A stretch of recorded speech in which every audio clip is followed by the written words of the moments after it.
Кыргызстандын курама командасы бокс боюнча Азия чемпионатында 8 медаль алды. Бокс боюнча Кыргызстандын курама командасы Азия чемпионатында 8 медаль багындырышты. Бул тууралуу Дене тарбия жана спорт боюнча мамлекеттик департаментинен билдиришти. Маалыматка ылайык, күмүш медальды Мирзохит Имамназаров, Султан Асанкул уулу, Нурадин Рустамбек уулу, Рустам Мырызбек уулу жеңсе, коло медальды Анвар Ходжиев, Рысбек Бектенов, Өмүрбек Бекжигит уулу, Бакыт Токтосун уулу жеңди. Белгилей кетсек, Мелдеш Ташкент шаарында өтүп, Кыргызстандын куржунуна 4 күмүш, 4 коло топтолду. Булак чекеткейжи. Чегарадан мыйзамсыз өткөн чет элдик жаран кармалды. Мамлекеттик чегараны мыйзамсыз кесип өткөн деген шек менен чет элдик жаран кармалды. Бул тууралуу УКМКнын басма сөз кызматы билдирди. Маалыматка ылайык, кармалган жаран өз өлкөсүндө кылмыш жоопкерчилигинен качып, Кыргызстандын аймагына мыйзамсыз өтүп келип, жергиликтүү тургунга никеге туруу аркылуу мыйзамдаштыруу жана кийин жарандык алуу мүмкүнчүлүгүн издеп жүргөн. Шектүү чет элдик жаран Кылмыш жаза кодексинин 378-беренеси Кыргыз Республикасынын мамлекеттик чегарасынан мыйзамсыз өтүү боюнча козголгон кылмыш ишинин алкагында УКМК төргөө камак жайынын убактылуу кармоочу жайына киргизди. Учурда кармалган адамдын чет өлкөдө жасалган кылмыштарга катыштыгы барбы текшерүү иштери жүрүүдө. Булак ЖТТВ чекеткей. Жогорку соттун төрайымы иштен кетүү боюнча арыз жазды. Себеби Жогорку соттун төрайымы Нургүл Бакирова президент Садыр Жапаровдун атына кызматын өз каалоосу менен тапшыруу жөнүндө арызын берди. Бул тууралуу Жогорку сот билдирди. Маалыматта жаңы кабыл алынган Конституцияда Жогорку соттун төрагасын шайлоо тартиби толук өзгөртүлгөнү белгиленген. Буга чейин төрага Жогорку соттун судьялары тарабынан 3 жылдык мөөнөткө шайланып келсе, жаңы Конституция боюнча соттор кеңешинин сунушунун негизинде Жогорку кеңештин депутаттарынын макулдугу менен президент тарабынан 5 жылдык мөөнөткө дайындалат деп айтылат маалыматта. Ушул жагдайга байланыштуу Нургүл Бакирова Жогорку соттун төрайымы кызматын өз каалоосу менен тапшыруу жөнүндө чечим кабыл алган. Булак Спутник чекеткейжи. Сыймык Жапыкеев Тимур Файзиевдин билдирүүсү тууралуу: кооз сүйлөгөн адамдын сөзүнө ишенбе. Асман шаары боюнча түзүлгөн мамлекеттик дирекциянын башчысы, Элит Хаус курулуш компаниясынын мурдагы башкы директору Тимур Файзиев социалдык тармактагы баракчасы аркылуу билдирүү жасаган. Анда Файзиев билим акча тууралуу түшүндүргөн. Ал эми финансы полициясынын мурдагы башчысы Сыймык Жапыкеев ага жооп катары: кооз сүйлөгөн адамдын сөзүнө ишенбе. Анын сөзүндө дайыма оюн бар. Унчукпай жакшы иштерди жасаган адамдын сөзүнө ишен деп билдирүү калтырган. Булак медиа центр чекеткейжи. Министрлер кабинети бүгүн Кыргыз-Тажик чегарасындагы акыркы чыр-чатак боюнча маалымат берет. Бүгүн 31 январда Жогорку кеңештин эл аралык иштер, коргоо, коопсуздук жана миграция боюнча комитети 27 январда Кыргыз-Тажик чегарасында болгон чыр-чатак боюнча министрлер кабинетинин маалыматын угат. Комитет ошондой эле Жогорку кеңештин 2021 жылдын 17 майындагы токтомунун аткарылышын карайт. 27 январда Тажик аскер кызматкерлери Ош-Баткен-Исфана жолунун 4 көчө аймагындагы бөлүгүн жаап салышкан. Тажик тарап Кыргызстандын аскер кызматкерлери турган жерди минометтор менен аткылашкан.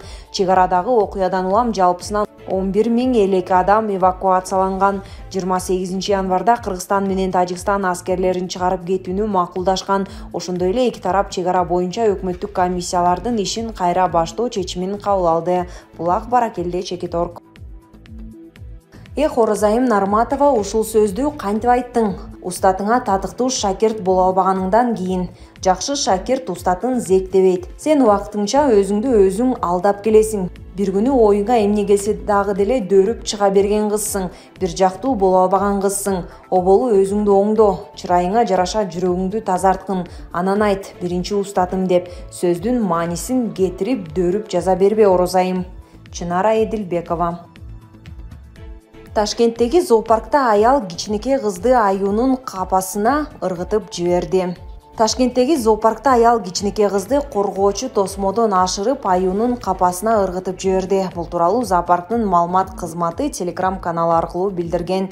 Зоопарктын күзөтү жана келген коноктор аялды токтотконго жетишпей калган. Кавказдын күрөң аюусу Зузу кызды жыттап, ары басып кеткен деп жазылган маалыматта. Зоопарктын кызматкерлери аюуну ички бөлмөгө алып кирип, кызды капастын ичинен алып чыгышкан. Дарыгерлер кыз коргоочу тосмодон кулаганда жаракат алганын, аюу ага тийбегенин айтышкан. Бала азыр дарыгерлердин көзөмөлүндө. Аял эмнеге мындай кадамга барганы белгисиз. Укук коргоо органдары окуяны иликтеп жатат. Кавказдын күрөң аюусу Зузуну 2017-жылы Ташкентте Баку зоопаркынан алып келген. Зоопарктын кызматкерлери жаныбарды сүйүп, аяп карагандыктан ал агрессивдүү кадамга барбаганы айтылат. Булак Спутник чегиткейи.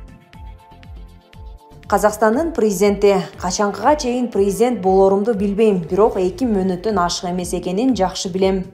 Казакстандын президенти Касым-Жомарт Токаев өлкөнү 2 мөөнөттөн ашык башкарууну пландабайт.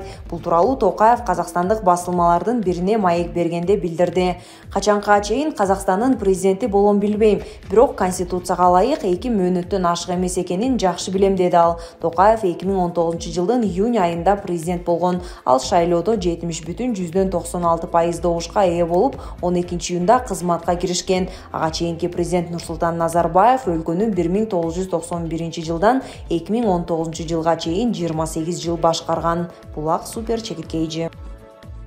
Дагы бир Атамбаевдин убагында башталган коррупциялык ишке Сапар Исаковдун аты аталды. Экс-президент Алмазбек Атамбаев өз доорунда коррупционерлердин орду түрмөдө деп ач айкырык сала бергени менен өзү чыныгы коррупционерлерди колтугуна корголоп, ал тургай алардын карьерасын өстүрүп отурганы белгилүү болуп калды. Ал бийлигин өткөрүп бергенден көп өтпөй эле Бишкек ТЭЦиндеги авариядан соң аны модернизациялоодогу ири коррупциянын бети ачылган.